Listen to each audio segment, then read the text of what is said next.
somebody we both know has, and he's about to be unfriended. Oh, that's not good. I wonder who that is. Steve used to particularly enjoy winding people up by being pseudo. Yes, and interesting. I had to unfriend Steve once as well. Did you? Yes, I did, because he kept peeing on my parade. I don't want anybody to lower my vibe.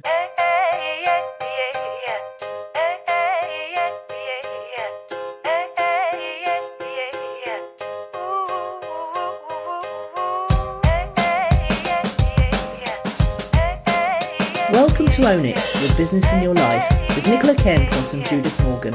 In this podcast, we're going to cover everything you need to embrace to become a successful entrepreneur, marketing, money, and much, much more.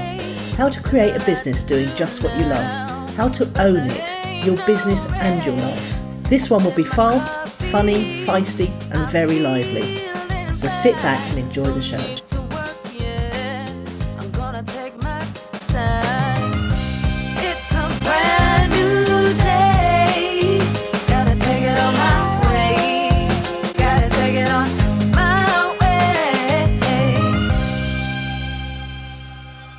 Calling London. Brisbane calling London. Hello, how are you? I'm very well. How are you? Yeah, I'm good. Now, tell us about your trip, and more importantly, where did your laptop have to go? Well, first of all, I must announce we have a guest. We are joined by Monsieur Asher, who is my roomie for the duration. What's your Neil? Hello, lovely Judith. How are you? All right, babe. I'm all right, love. He's languishing on my bed. He wanted to listen in. Lollygog. Okay. Lollygog. Should have had some advance notice. Not sure will be interesting enough for an hour, Neil. Well, he's all right. He'll wander off. It's okay. Okay. So All yeah. right. Well, obviously the flight was unbelievable hell on earth. It's just the duration of it, really. I watched lots of films, as you know, because I was asking for recommendations. It seems to go, the last bit, 13 hours, just goes on and on and on. And it's not actually hard work. The main thing I found was just trying to keep moving so that, I didn't sit in my seat for too long. But apart from that, it was all right. Where did your laptop have to go? Oh, yes, the laptop. Well, obviously we're going outbound, it's fine. You can actually take it on board with you. But coming back, going from Dubai to England, I think it's got to be in my main luggage, my hold luggage. Okay. Yeah, you're not impressed with that, are you? Well, I know mine wouldn't survive that. It's a very delicate old lady. It would not survive. Oh, right, okay. Well, that's where... Neil recommends a Chromebook. So, you can just, if you've got everything in the cloud, then you can just use that, apparently. Use that on the plane? Yeah, well, I think you can. There was Wi-Fi on the plane, which was very reasonable, actually. It was $1 for 500 megabytes, for however long. Yes, you'll remember I don't actually want to use mine on the plane. I just want to look after the safety of it. I'm thinking rent by at other ends, never travel with a laptop again. Well, I mean, the Chromebooks are really cheap, aren't they? They're about half the price of normal laptops, so... That's something you could do at the other end, yeah. Yeah, I'm not sure I would do that, though, because I'm not travelling in the way that you are. I'm travelling to a destination and staying there. Yeah. Anyway, it was fine. And, the thing that really just staggered me, really, was all these people moving about the planet all the time. I mean, what is... Oh, I know, endless. And, they can't land all the planes all at once. We have to keep flying. Yeah, there's a city the size of Milton Keynes in the sky at any one time. We haven't got the room to land all of the planes. We have to fly them. Oh, my God. I know. What's your week been like, then? Well, it'll be... What I'm about to tell you will be largely redundant by the time this goes out live because of our, it doesn't go out until a week tomorrow thing. But rather like you, sleeplessness, but for completely different reasons. 2 late nights, won the election, up all night last Thursday, and then Saturday, up all night for my niece's 30th birthday party, again, sleep deprived. We're both sleep deprived, and yet a couple of old pros, Nicola, we're going to go on and deliver a podcast. Yes, because we are pros and the show must always go on. I went out for a very fruitless shopping session today. I thought, no, I'm going to buy... I nearly went shopping before I went, and I thought, don't be ridiculous, we're going to Brisbane. It's a huge city. You'll be able to buy Birkenstocks in Brisbane. Before you tell me this story, promise there's no caftans in it. No, it's not a kaftan in sight. Oh, thank God. And so I went out this morning, and I'd largely, had lots and lots and lots of sleep and felt okay. But I went into this sort of shopping hell where I went from shoe shop to shoe shop, having researched online first. And every shop that sold Birkenstocks didn't have the right size, the right style, the right colour. So I ended up going around and looking for white trainers, because all my non-black clothes I bought, I'm now wearing black trainers with them, because that's the only thing that will fit on my feet.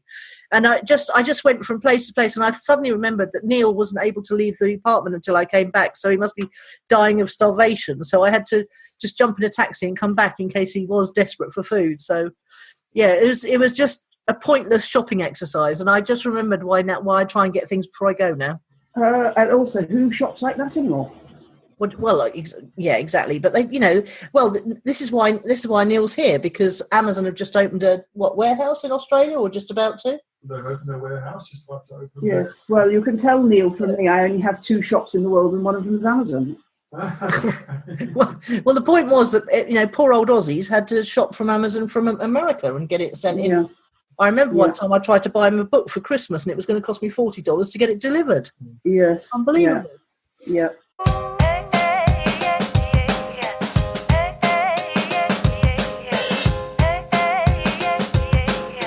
So what's fueled your fire this week then?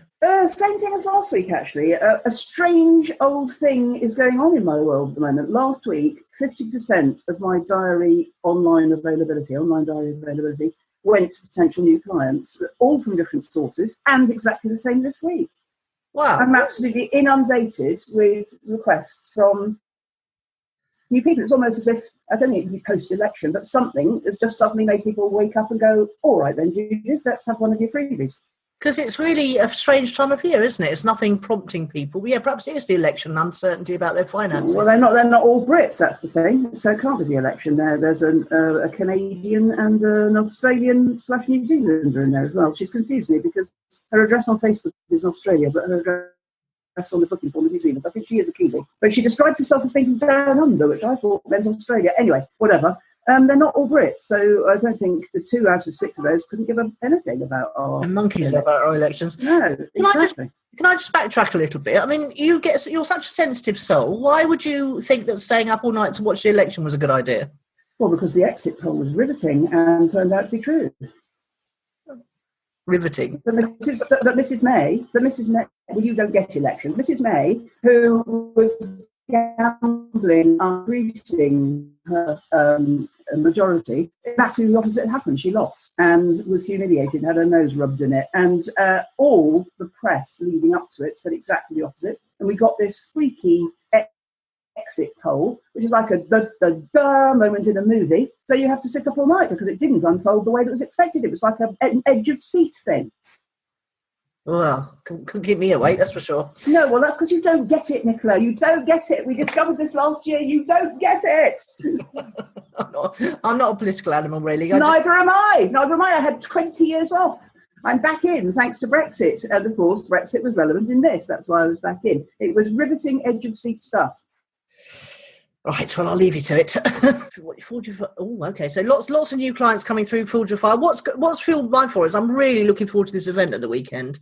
And I was saying to Neil, I'd really quite like to do more speaking because I've been, largely in retirement for the last couple of years, but I'm really looking forward to it. 110 Aussie entrepreneurs, 110, all committed, all paid to be there, and all looking forward to a new business. And Matt Duggan, who you introduced me to virtually, Judith, is going to be there as well. We're going out for dinner with him shortly. So yes, I knew that. And also, you always did like speaking, so this isn't a surprise, really. No, but it's the fact of being willing to travel to do it. There's not many speakers in Greece, that's for sure. No, but you wouldn't have to travel quite as far as Brisbane in the future if you never wanted to do more speaking. You never know. So I'm really looking forward to it. I've been working on my presentation. Whenever I work on a presentation, I really get fired up about it because I know how much I've got to share and I can sort of visualize myself doing it when I'm doing the presentation. So that's really good mental preparation, isn't it? What I need to visualise is rousing cheers and people waving credit cards at me at the end. I thought you were going to say flags for a minute. No, credit cards are much fun. Oh my God. So,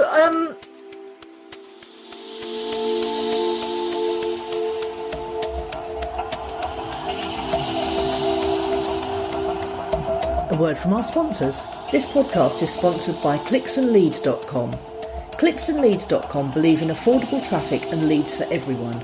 They'll set up your Facebook ad campaign, page likes, leads or remarketing, then they'll manage it for you. They'll even split test your ads and audiences to find the best performing ones. Game-changing marketing from clicksandleads.com.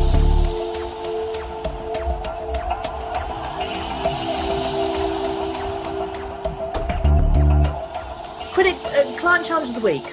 I thought before we go there, what's the nature of what are you talking to them about?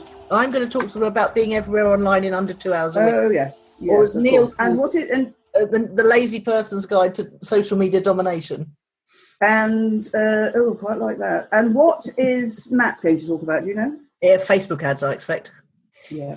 So, yeah, we've had lots of good chats about business and Facebook ads and converting people and people's. In fact, Neil supplied our client challenge of the week. I said to him, "What is your Aussie Entrepreneurs?" Just for the benefit of the listeners, Aussie Entrepreneurs is Neil's company that teaches people how to sell physical products on Amazon. And Neil's always been very good at physical products, and that's something I've never been very good at all. And my brain just turns to mush every time I try and think about it. But he's gone from, you used to sell stuff out of your garage, didn't you? I did, yes. So he used to have boxes of stuff in his garage, but now Amazon actually holds the stock for you. So you don't have to buy the stuff, get the stuff shipped to you, store the stuff, pack the stuff, send it off. Amazon does all that for you. It's a distribution network. And so, you know, Neil's business is going from strength to strength because obviously more and more people want to learn how to do that. And some people will always prefer to buy and sell physical products than info products. They feel more comfortable with it. So I asked him, what is your Aussie Entrepreneur's biggest challenge? And he said, fear of failure, which manifests in itself in being completely undecisive about deciding which product to sell.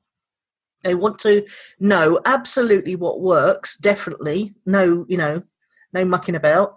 And then it turns into better the devil you know. So they get to a point where they'd rather give up than carry on because the fear of the unknown is so great. And even though their lives might be, not great, and this thing could change their life, they tend to fall back and stick with what they know. And I said to Neil, do you ever feel that still? Because he's been a massive successful serial entrepreneur, and he said no, it never goes away. And so he's got a strategy that he asks himself what the worst that can happen, and he really goes through that in his mind, all the worst case scenarios. And I just thought it would be that's my idea for Client Challenge of the Week, but if you've got something better, because my brain's only functioning about 6. No, that's okay. So is Client Challenge of the Week fear of failure then? Yes. Well, I've got an interesting story to tell on this topic. Good. Fear of failure was always mine as well. Really? And it's what drove me through the 20. Yes, it was what drove me through the 20 accounting years. Fear of failure, okay? And when I started writing blog posts and newsletters, 12 years ago, somebody eventually wrote to me and said, you talk an awful lot about fear of failure, but what about fear of success? And I've discovered that the majority of my clients are much more frightened of success than of failure. In fact, when you said it, fear of failure, I thought to myself, I bet that's Neil's, not necessarily his clients. I think it is what successful people fear. They fear failure. Oh, that's interesting, isn't it? Whereas unsuccessful people, I think, fear success. Well, how does that explain why? So thinking about this whole product to sell, I mean, I've been, I've been witching on about this for ages when I was in Greece initially, wasn't it? Because I couldn't decide what to do next. So it wasn't it wasn't a fear of failure, because I don't think I fear that. I don't care what people think about me. Well, okay, so let's talk a bit about what a fear of failure encompasses, because I think a lot of people are worried about what people think of them. For me, it's more, how am I going to pay my bills if it fails? Because I'm totally self-reliant. Yeah, and totally unemployable. Yes, proudly so. Yeah. But most people have jobs, don't they? That's how they think they're going to pay their bills, but they're unhappy in them. I don't think most self-employed people, I mean, I only really know self-employed people for 40 years. I don't really know employed people. Are we saying that the majority of the entrepreneurs got a day job and they're starting this on the side? Yes, yeah. And that's Okay. awful lot of people starting internet marketing as well, isn't it? They've got a day job and they're trying to do it on the side. I get because I got that blog post that's all about Six Figure Mentors, which is, you know, a multi-level marketing company that does seem to attract a lot of newbies. I do get a lot of people popping up on my intercom saying things like, have you actually done this? Do you actually make money? You know, do you know what to do? So, I think that's where it comes. They want to know what works. So they're just paralyzed because they're scared to do something that might not work. And they don't actually realise that nobody knows that what's going to work for them particularly, because everyone's different, aren't they? I think, interestingly, if we are talking about people who are mainly already in a day job, this makes more sense than people who are already on the outside, people who've already escaped. Yeah. Yeah, because they're already doing it, aren't they? It's a big leap, isn't it? Yeah. So your clients are quite creative types, aren't they? So do most of those not have a day job then? No. Oh, that's interesting. So they're already doing their thing in a sort of a creative hobby kind of way? Or no, they're already doing their thing, and would like to be able to do it in a more effective way from the business aspect of it, i.e. make more money more easily. Yeah, and expand their reach to new customers and things like that. Well, they may, yes, you know, fear of being visible. I'm trying to get my head around fear of failure, because actually it isn't something I feel anymore. But I think if I was in a job and messing around with things part-time which might or might not work, and fearing what my family, colleagues and friends might say if it didn't work, because there's plenty of sneering that goes on, particularly from people in day jobs, I find, even about those of us who've been out here for 40 years. There's a close friend of mine has a day job and thinks we're all just messing about. Because of course you've been to lots of parties recently full of people who've got proper day jobs, haven't you? Yeah, but they're in a different league. They're all in a different league. You know, they're not frightened of anything. They're the CEO. Yeah. No, I know, but I think the fact that, you know, you said that they were quite fascinated by your self-employed status and your clients and your business. Well, I think we're all fascinated by people who are different from us, don't you think? Yes, probably. So actually, what you said was you weren't frightened of failure. I'm not frightened of failure because I don't care what people think of me. But I have been through this thing of wanting to not waste any time and want to know what I want someone. I've been through that thing where I want someone successful to tell me what to do. You know, what will definitely work, what system I should follow that will definitely work, so I don't waste any time. But actually, that was unproductive, wasn't it? Because your mentor said, I can't tell you, Nicola, because it's only when you do your thing your way that we'll know. Yeah, and then he told me what he would have done, and he was dead right. I would never have done that. No, that's right. And I wouldn't want to follow anybody else's way of doing it either. And also, that's what's quite interesting about, you know, being here with Neil, because I was telling you about the people who come to my website for this blog post that's always between number 1 and number 3, and they really are just starting out. And I always say, they will say, you know, what should I do? And I say, well, it really depends on your personality type. If you're someone who has got a product or service, I can help you. If you're someone who hasn't got one, you need to sell other people's stuff. So you need to learn affiliate marketing. But then I was saying to Neil, you know, there are also people who are more comfortable with physical products. So I ought to be referring people like that to him, because I can't think of anyone better to teach people how to sell physical products online and market them and run, you know, Amazon stores and things. Well, so I think the point you make there is good, which is what is the person hoping to learn how to do, and are you or me or Neil or an expert in affiliate marketing the right person to mentor them through the process? Yeah, I mean, I referred someone to you recently because they were a highly creative person, and I knew you'd be a better person for them to work with than me necessarily. I think find somebody who's done it is a good starting point. Find someone who's done successfully what you want to do. Yeah. And then do Neil's thing and think about what the worst that can happen. Well, I think the only way that fears are busted is by feeling the fear and doing it anyway, isn't it? You've got to summon up an ounce of bravery, even if it's only the ounce you need today, and another ounce tomorrow, and another ounce the next day, and keep on having a go. I find it goes away, and Have we both been indecisive about product choice? I think I feel like we've stopped doing that now. Yeah. Better the devil you know. Better to sit in discomfort than take risk. That's not lighting my candle, but I can see many that have done that. Yes. Yeah. See, the problem when we talk about this stuff is we can't relate to it. No. Fear of failure is a tricky one for both you and me because it's not something we feel anymore. I certainly did feel it at the beginning. No, and I haven't got a fear of success either. I'm quite happy. I'd be quite happy with it. I always remember when we talk about this, I always remember that girl at the internet marketing seminar that stood up and said, "But how will I cope with all the emails when I'm successful?" Yes, and people say the equivalent thing like that to me now, not necessarily emails, but they do have these hallucinations about what success or failure will involve. Yeah. And I don't think either of them are a foregone conclusion. No, and the other thing was that, what was it that Mark Forster used to say? He used to talk about anti-goals, didn't he? And I always really liked that.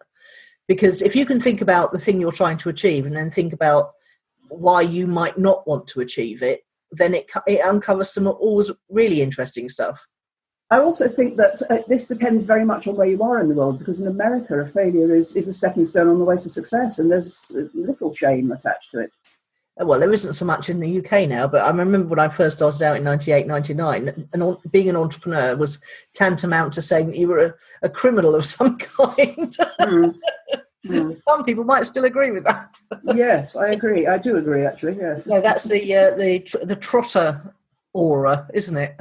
Del boy. The Del boy aura, that's right, yeah. So how can we help people who are listening to this and thinking, that's me? Which one? They're frightened of failure. Yes. I think it only goes away by doing. You've got to look for your ounce of courage for today. That's quite nice, isn't it? Because that's just like one day at a time, sweet Jesus. Yeah. And so you don't need to be very big and brave. You could just be a little bit brave every day. But you could hang on to the coattails of somebody, your successful mentor, and do as they tell you, and trust that you've picked the right one, and just bloody do what they tell you to. Yes, that is true. But also, people are scared of investing too much money at the beginning, isn't it? So they don't. I'm not sure. I'm not sure we can help them with that. I think only they can make up their minds. They've got to do some due diligence according to their own, intelligence and values. And lots of people say, "I feel you're the right one for me." Follow your gut instinct on that. I think. If people are frightened of spending the money, I would say, "What's the money back guarantee? How long have you got to claim it? What have you got to do to be entitled to it?" Make sure you do that. Make sure you diarise the date. Make sure you throw yourself into it for those first 30 days. And if it's something wrong with the product, get your money back. Yeah, we've all had. Neil was just telling me about one of his, which I won't repeat today. But we've all had strange emails for why people are backing out of programs. The most far-fetched excuses ever. Yeah, I'd probably let them go, but that's because who wants somebody disaffected in your crew? Well, that's what Neil says as well. Yeah, he's happy for them to go on their way. I think that's why I'm really enjoying going on these consultancy days, and I think that's why people are willing to pay for them, because they just want someone to sit down with them and force them to make a step-by-step plan, which feels less terrifying than improvising all the time, isn't it? I think people often want somebody to force them to take the steps after the plan as well. Short of travelling around the country once a month to each client and until they get good at it. With me, I'll work with them for a year and they turn up week after week and tell me what they've done or not. Yeah, and that's accountability, isn't it? Because that's the other thing people need. Well, one of the 6 that's written to me this week says that's what I need. Not what everybody needs. I don't need it. No. Again, you see, I think there's a 360-degree thing here where we're not all the same and we don't all need the same things, and we don't all offer the same things. So I think that there's help out there for whatever you are self-diagnosing your problem is. It might be fear of failure, it might be fear of success, it might be indecision, it might be the devil it might be, I've never been interested in digital products, I want to sell physical products. I think there is a solution for everyone as long as they don't stop looking and don't stop trying. Yeah, that's it, because you only fail when you give up. Yeah, yes, I think we both agree that, don't we? Yeah, absolutely. And as long as you go into your grave still trying, that's the main thing. Let's hope it doesn't take that long, maybe. No, well, yes. A bit quicker. Oh, Lord.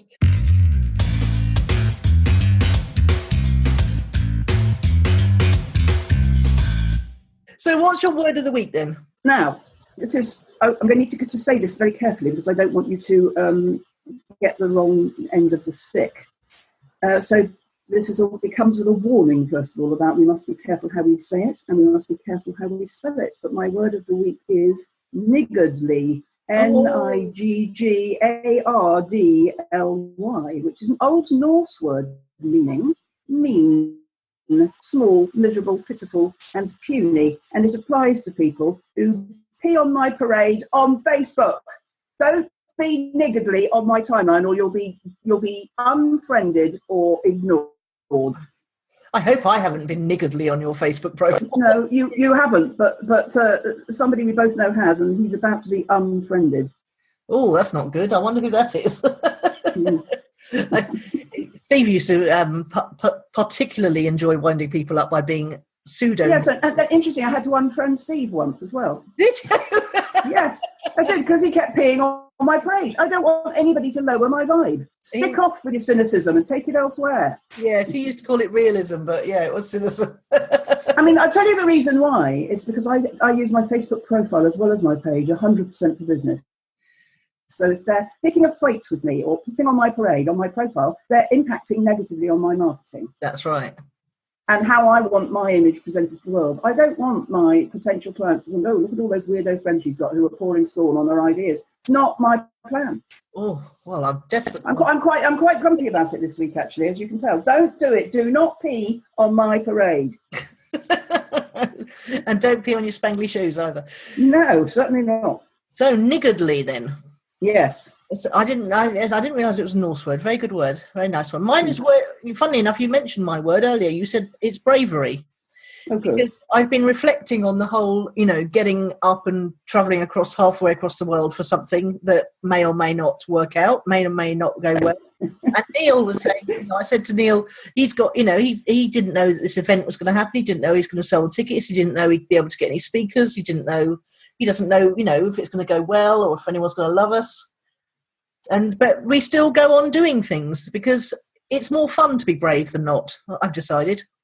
And all power to both of you, but I think your radio rental. Australia, are you having a laugh? It's just too far away. It's those last 13 hours, as you rightly say. I've been to everywhere up to that point, but those last 13 hours, no mercy. Yeah, no, it is seriously grim. But, it's even when I was sitting there, bolt upright in the cafe downstairs, knowing I was going to have to wait hours for Neil, I still didn't regret doing it because I'd just much rather be brave and try things and the other thing is I do have to inspire the kids, so they like me when I'm doing things and being brave and going bonkers places. So I've got a duty to be brave. Okay. Yeah.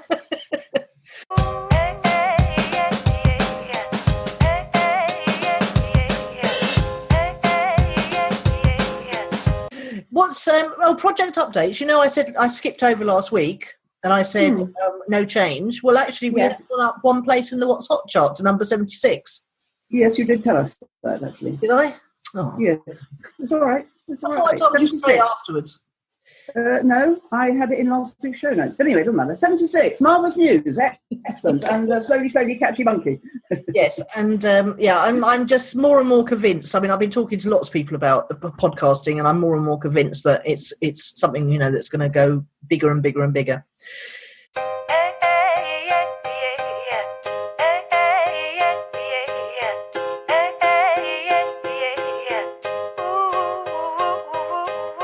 So there you go. Who or what's impressed then? Well, in the end, this one is going to lead into something about podcasting. But in the beginning, I thought I was going to have to say, and this would have only happened twice in 136 episodes, I thought I was going to have to say nobody. I couldn't think of a single person or a single thing that had impressed me in the last week. And so I asked Facebook yesterday, and they all gave me all of the things I thought they would spur me to realise one of my own. It didn't. They were all impressed by the firefighters and the society in London and people in London who've responded to this building burning down. And indeed, that is impressive, but I actually averted my gaze from that because as you rightly say, I'm a sensitive person. I couldn't cope with any more grisliness. But who or what has impressed me this morning, I woke up to, and if you'll remember, it's early here. We're even earlier than we normally are for doing the podcast. It is my client, Joanna Irwin, who runs a business called VideoProFrance.com, because today in the UK, I don't know about Australia, Facebook offered us new functionality to get a cover video on our Facebook pages. And before I got up out of bed, okay, she has an hour of time advantage on me because she's in France an hour ahead, but she got a video on her Facebook page header. A Facebook page header can have a video? Your Facebook page header can be a video. Oh my God. I know. Go to your Facebook page now and see the little flash message that's on it. I don't know if I'm actually capable of doing that, because I'm functioning on about 50% brain at the moment. All right. Well, let me tell you what it says. I don't know whether Neil's got a mobile way. I'm not sure you see it on mobile. It says, hold caller, when you go to your page, my computer going a little bit slow, it offers you a flash. You know, I've got new functionality for you, Judith. And do you remember when it brought in those coloured squares? I dismissed the flash. I've never had one yet. Oh, have you not? Oh, interesting. I love those. But I ignored the new functionality because I didn't really understand it. It was first thing in the morning and I wasn't really in the right space to learn how to do something new. Yes, here we go. It gives you a message when you go to your page. It says, tell more of your story. Instead of a cover photo, now you can use a video. It can be 20 to 90 seconds and should be at least 820 times 312 pixels. So you can turn your banner on your Facebook page into a video. And Joanna had done hers before I got up out of bed this morning. So talk about fast action taking. That's brilliant. I mean, she is a videographer and she did have an hour's time advantage and she had a video already made. And she's only testing it because Facebook roll out this functionality an inch at a time and then withdraw some of it. And she asked us all to test it and I couldn't see it on my iPad, I could on my desktop. But she also drew my attention to the fact that I could do that, because if she hadn't seen the message and acted on it, I wouldn't have noticed this flash. But then another lady in our group, whose thing is audio, not video, said, and some of us can already do Facebook radio, Nicola. What's Facebook radio? Well, it's like Facebook video live, but you just put audio. Oh my God. I know. So a lot of excitements and a lot of Facebook I'm being impressed by Facebook this morning. Upcoming functionality. I haven't got Facebook radio yet, but I am, of course, very, very hopeful for it. And it might have implications for the podcast as well. Not that we would put it there, but we could put cut down versions of it there. Well, I'm mystified because I haven't got this functionality at all on my page at all. Well, I think that might be because you're in Oz. Oh, possibly, yeah. And, well, that's so exciting about Facebook radio, isn't it? Yeah, it's thrilling, isn't it? Well, I mean, it's marvellous because, I mean, I'll be able to tell everyone about it at the weekend and nobody will have heard about it. Right. No. Well, I'll give you a link in a minute after the show that Susan Weeks, my podcast lady, gave us all after Joanna showed us this video functionality, which is one of your gurus talking about it and how it works. I haven't got that yet, but it's coming. Is it silent video? So you just get to see, there's no sound on it, is there? Is what I don't know. There's sound on it. You have to turn up the button. Oh, okay. So it's optional sound. Yes. Oh, wow. That's really exciting, isn't it? I know. And also, but you see how she impressed me by seeing the opportunity and being the first up there with it. And now she's got a vlog to put out today about it. Yeah. Now, see, that's interesting because she could have had a fear of failure about that and worried about making herself look like a fool. Yeah, except the video is her thing. So. Yeah, she had to be it's a bit like offering her a sticky bun, isn't it? She we're having some of that, and she was right in. Right, good. Well, that's brilliant, and thank you for letting me know. I do like to come to the table with something brand new. I know. I thought you'd like that. Yeah, absolutely. So, who or what's impressed me? I've got to say, the Radisson Blue in Cardiff. The service was absolutely spectacularly good. You know, I was complaining about not being able to find the hairdryer plug. I want to know if your bottle of water ever arrived. No, it did, but it was so underwhelming when it did. It was quite tragic. It was like one of those little bottles of water. It's like I've got no idea how much I paid for that. I just admired his upsell so much. I went. Okay.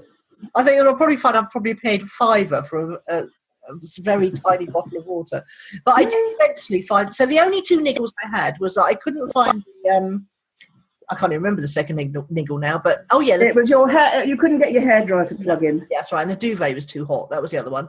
So this really, really nice Eastern European man came to service my room while I was working. And I said to him, can you show me where you're supposed to plug a hairdryer in? And of course, it was right there. It was just around the corner a bit, and I hadn't spotted it. And I said, my duvet is too hot. And he said, aha, I can sort this for you immediately. And he ran off and came back with a lower tog duvet and proceeded to put it onto my bed. But I've got to say, I don't know whether it's just because everyone's Welsh and they're a lot cheerier down there, but absolutely everywhere we went, from the restaurant to the hotel to the train station, everyone was stunningly brilliant service and smiley with it. I was so impressed. Maybe Cardiff is just a nice place to live. Yeah, possibly. It was pouring with rain though, so you think speaking as a person who's Welsh, they're not intrinsically cheery folk, I can tell you that. Okay, yes. And he wasn't Welsh either, was he? He was from Eastern Europe.